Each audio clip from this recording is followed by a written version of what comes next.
You know, in today's Easter season readings, there are two very different images that we get of the disciples. First, we find them here in John in an upper room, paralyzed by fear.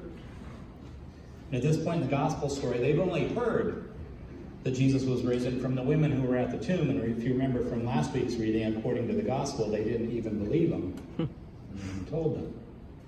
So on the evening of that first day of the week, we find them in a place where the doors of the house were locked for fear of the authorities.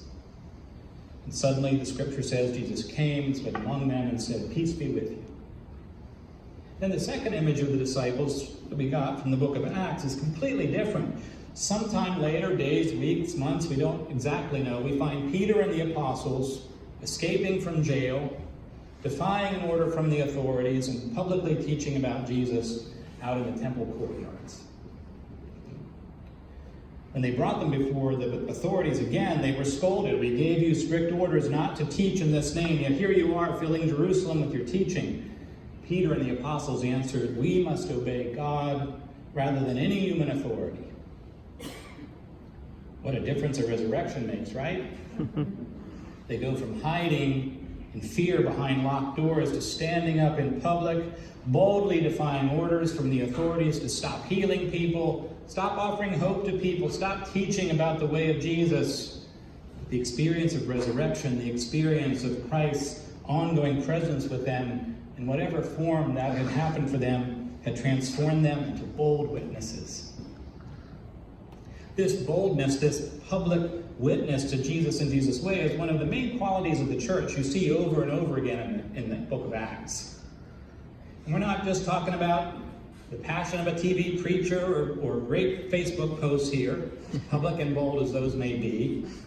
What the disciples were saying and doing after the resurrection put them at odds with the governing authorities in their time, so much so that they were repeatedly arrested, brought before councils and courts and governors, even beaten and killed.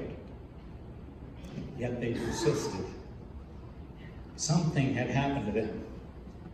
Now, to be perfectly honest, that kind of bold witness was not characteristic of the churches I grew up in.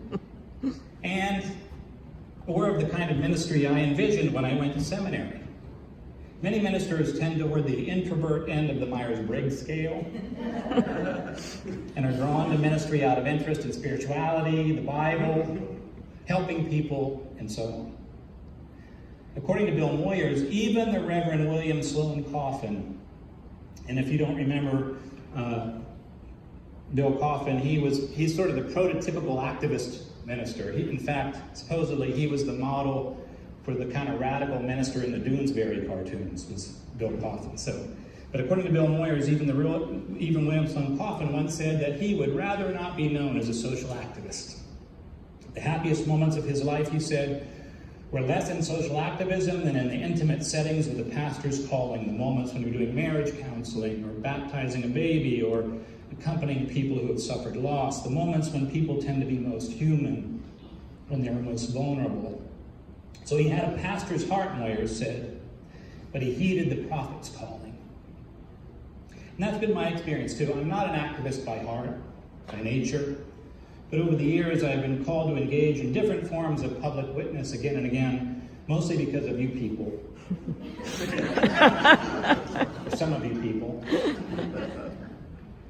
And most of the time, that has taken the form of of protest against or advocacy for some social issue. And most of the time, it took place without a ton of pushback from those in authority because, frankly, I don't think they saw me or us as very threatening to their power.